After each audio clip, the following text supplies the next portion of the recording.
So I drew out the diagram for tank 1, tank 2, and tank 3 with all of the inputs and the outputs.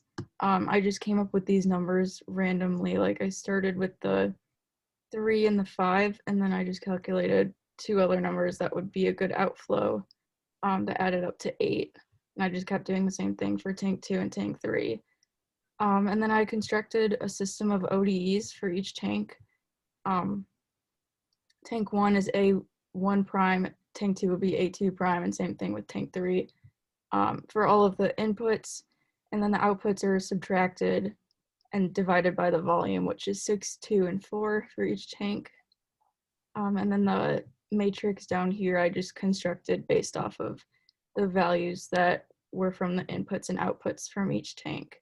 And the B would be the inputs from the outside, not from the other tanks.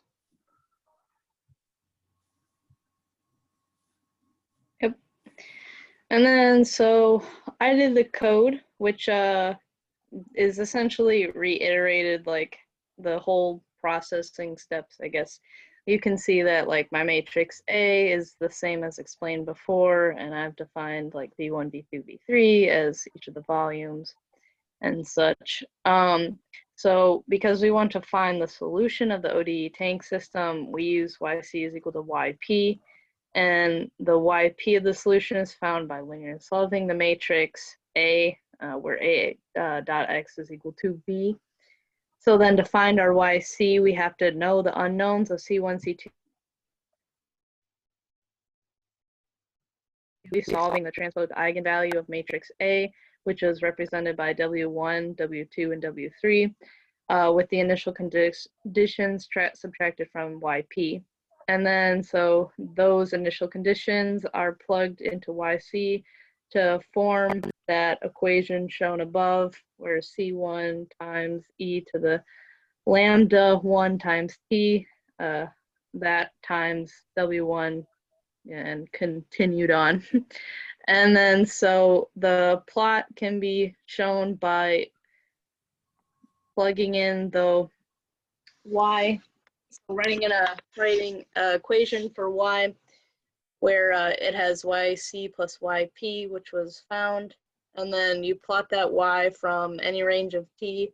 I did t from 0 to end, and then you can use plot legends to give the mass a title, axis labels to give them x and y's labels, and then the plot label to give the plot a title. Sorry, the plot legends is for the graph. And so you can see the graph here, which was plotting mass over a period of time. And then we also were asked to determine the slowest decaying rate, which was found by looking at the least negative eigenvalue.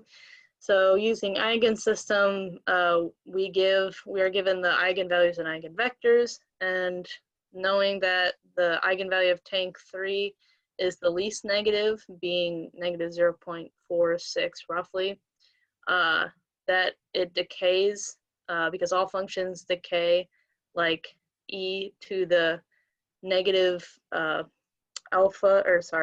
negative lambda times t, usually negative lambda times t, sorry. And so that's the decaying rate. It's e to the negative 0.46 times t. Yep.